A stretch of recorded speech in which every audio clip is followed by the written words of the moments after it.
Welcome students. तो operating system, इससे पहले हमने functions of an operating system पढ़ा था, तो उसमें हमने मेमोरी मैनेजमेंट को हमने डिस्कस किया था, ठीक है ना। तो आज हम process management, file management, input output management, network management, security error detection and resource management को कंप्लीट करने की पूरी कोशिश करेंगे, ठीक है ना। तो प्रोसेस मैनेजमेंट होता क्या, ठीक है ना। तो अ प्रोसेस और job is a program under execution, या प्रोसेस कह लो या जॉब कह लो, ये प्रोग्राम है जो अभी एग्जीक्यूशन में है, एग्जीक्यूट अभी हो रहा है, ठीक है ना। तो operating system manages many kinds of processes which में इंक्लूड प्रोसेसेस फ्रॉम यूजर और द सिस्टम, ठीक है ना। तो ऑपरेटिंग सिस्टम बहुत तरह के प्रोसेसेस को मैनेज करता है। वो प्रोसेस यूजर के द्वारा भी हो सकता है या सिस्टम के द्वारा भी हो सकता है। The operating system helps, the operating system कैसे हेल्प करता है, ठीक है ना, प्रोसेस मैनेजमेंट में। Create a system and a user process, system process भी क्रिएट कर सकता है, यूजर प्रोसेस भी क्रिएट कर सकता है। Schedule the CPU with the processes, CPU को शेड्यूल करता है। आप आओगे जब बीटेक में तो सीपीयू शेड्यूलिंग पढ़ोगे। सीपीयू शेड्यूलिंग खुद में एक पूरा वास्ट, पूरा ब्रॉड चैप्टर है।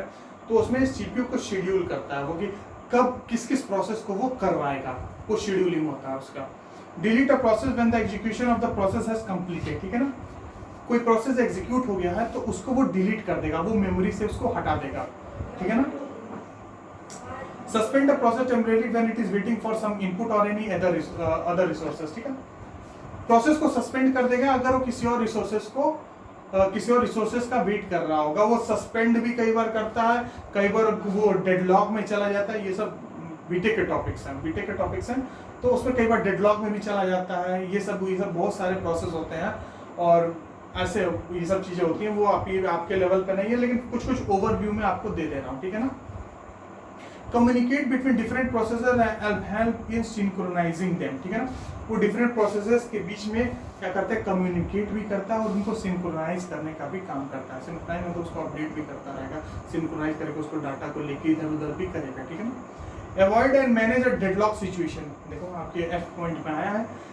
अवॉइड एंड मैनेज, डेडलॉक को अवॉइड करेगा, डेडलॉक को अवॉइड करेगा। डेडलॉक का मतलब क्या होता है कि मान लो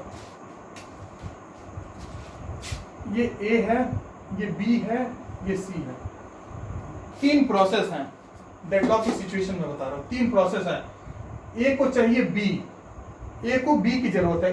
प्रोसेस ए है, प्रोसेस ए को एक रिसोर्स चाहिए जो कि बी के पास है। प्रोसेस ए को एक रिसोर्स चाहिए जो कि बी के पास है। प्रोसेस बी को एक रिसोर्स चाहिए जो सी के पास है, और प्रोसेस सी को एक रिसोर्स चाहिए जो कि ए के पास है, ठीक है। प्रोसेस ए को कुछ रिसोर्स चाहिए जो कि बी के पास है, प्रोसेस बी को एक रिसोर्स चाहिए जो कि सी के पास है, और सी को एक रिसोर्स चाहिए जो ए के पास है। तो ए तभी कंप्लीट होगा जब उसको जो बी वाला चाहिए है उसको दे देगा। बी तब कंप्लीट होगा जब सी वाला जो सी वाला रिसोर्स है वो बी को मिल जाएगा, और सी वाला तब कंप्लीट होगा जब ए वाला रिसोर्स उसको मिल जाएगा। ये हो गई डेडलॉक की सिचुएशन। ये भी नहीं हो पाएगा क्योंकि ये रिसोर्स अपना तभी खाली करेगा जब ये कंप्लीट होगा। ये कंप्लीट होगा तो रिसोर्स खाली करेगा।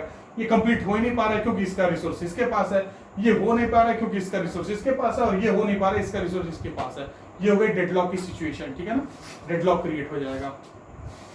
तो ऐसे आपका डेडलॉक हो गया। तो इसमें प्रोसेस मैनेजमेंट में यही होता है कि इस डेडलॉक की सिचुएशन को कैसे हैंडल करेगा और कितनी हद तक इस डेडलॉक को नहीं होने देगा, ठीक है ना। A deadlock is referred to an anomalous situation where two or more processes are waiting for others to complete. देखो डेफिनेशन में भी है कि टू और मोर प्रोसेस जो है वो अगले प्रोसेस को वेट कर रही है कि वो कंप्लीट हो जाए ताकि वो रिसोर्सेस खाली करते हैं। This happens when they are sharing the same resources. अगर सेम रिसोर्स को अगर हम शेयर कर रहे हैं तो ऐसा सिचुएशन आती है डेडलॉक में, ठीक है ना। तो ये होगी डेडलॉक की सिचुएशन।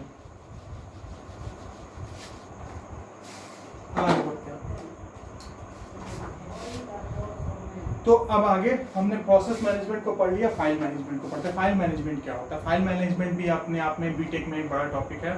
आपको ये आएगा क्या कहते हैं, ऑपरेटिंग सिस्टम। जब ये अभी आपका जो ये पहला चैप्टर है ना, ये ऑपरेटिंग सिस्टम पूरा बीटेक में एक सेमेस्टर का सब्जेक्ट है। ऑपरेटिंग सिस्टम ये एक सब्जेक्ट ही है, एक सब्जेक्ट है पूरा। ऑपरेटिंग सिस्टम एक सब्जेक्ट है जिसको 6 महीने में पढ़ाते हैं, ठीक है ना। ये आपके में एक छोटा सा चैप्टर है, तो अभी आपको उतना डीप में नहीं गया है। अभी आपको ऊपर ही ऊपर आपको चीजें बताई गई, ठीक है ना। फाइल मैनेजमेंट क्या होता है? File management, since a file contains data to be retrieved by the user and user time and again it is stored in the secondary memory. अच्छा, फाइल में डेटा वो स्टोर करते हैं जिसको बार बार यूजर यूज कर सके। आप ऐसा तो चाहोगे नहीं कि कोई आप चाहोगे फाइल में ऐसा डाटा स्टोर करके जिसको बाद में भी हम यूज कर सकें, ठीक है ना। तो इसीलिए इसको सेकेंडरी मेमोरी में रखते हैं, सेकेंडरी मेमोरी होता है, ठीक है ना। मेमोरी भी बहुत टाइप्स की होती है, तो इसमें सेकेंडरी मेमोरी में इसको स्टोर करते हैं। छोड़ो रहने तो, अभी मेमोरी में आपको उतना मैं नहीं बताऊंगा, ठीक है ना। अभी आपको उतना डीप में नहीं जाऊंगा वरना आप कंफ्यूज हो जाओगे, ठीक है ना। Files are generally stored in directory so that they can be grouped logically. देखो फाइल्स को हम डायरेक्टरी में स्टोर करते हैं, अलग अलग डायरेक्टरी में, ताकि एक साथ उसकी ग्रुपिंग हो सके, ठीक है ना। इस डायरेक्टरी में इस तरह की फाइल रहेंगी, इस डायरेक्टरी में इस तरह की फाइल रहेंगी, ठीक है ना। Each of the secondary storage devices function according its own way. जो सेकेंडरी डिवाइसेस होते हैं वो अपने अपने आप में वो फंक्शन करते हैं, ठीक है ना, अपने तरीके से वो सारा फंक्शन करते हैं।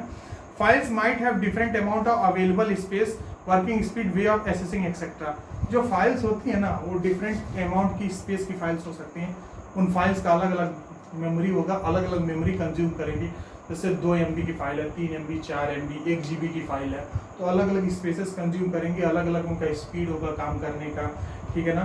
कई बार कोई फाइल होती है, कोई सॉफ्टवेयर होता है तो धीरे खुलता है, कई बार जो होता है वो फास्ट खुल जाता है, ठीक है ना।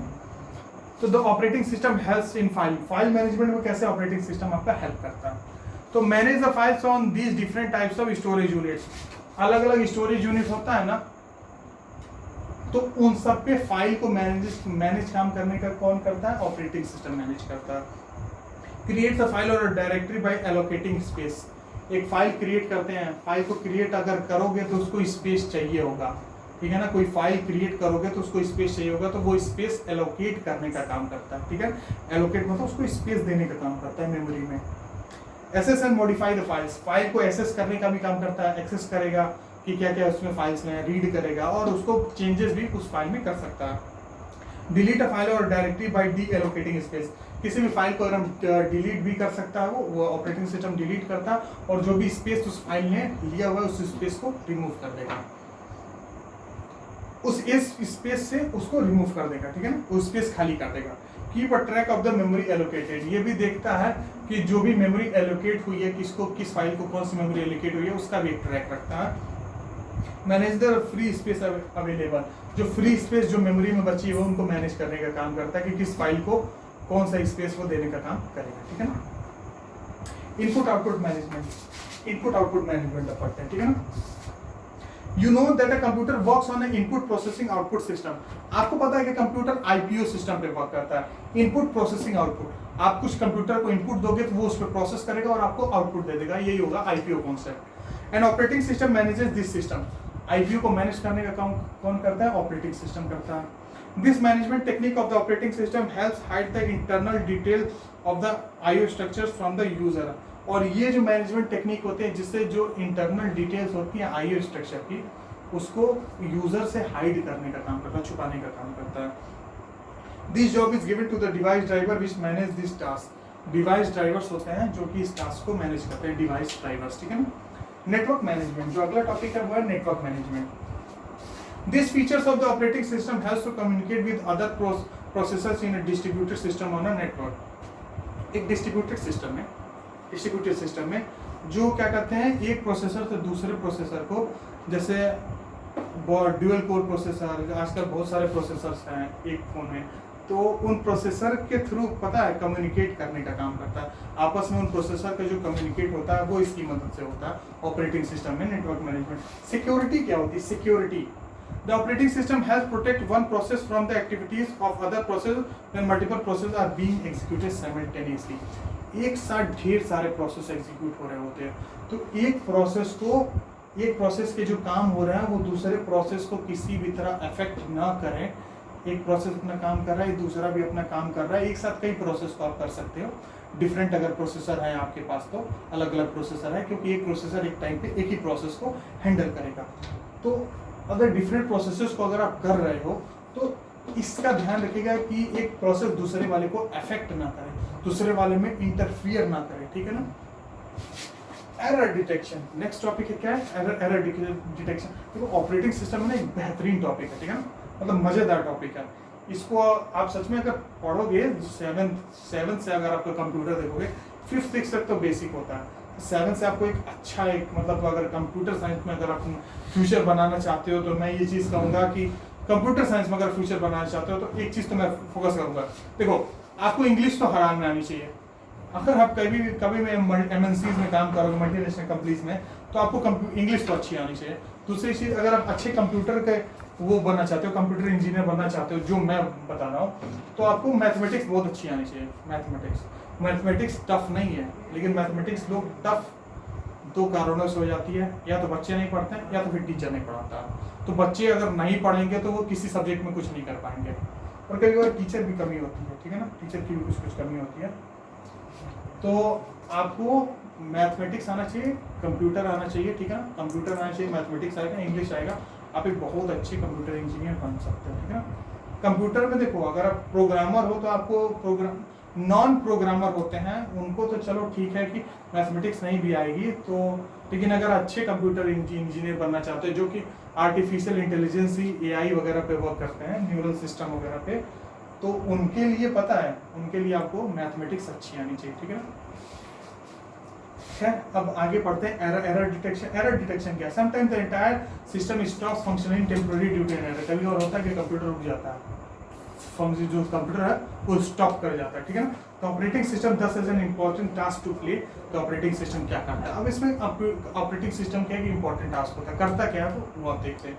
Constantly monitors the system, computer को वो लगातार मॉनिटर करता है, उस पर नजर रखता है, ठीक है ना। Detect the error that exist, जो भी एरर है उसको डिटेक्ट करेगा, जो भी है। Deallocate the memory for a faulty process, अगर कोई ऐसा प्रोसेस है जो कि कुछ फॉल्ट क्रिएट कर दिया तो उसको मेमोरी से निकाल देगा, उसको डीएलोकेट मेमोरी मतलब मेमोरी से उसको हटा देगा।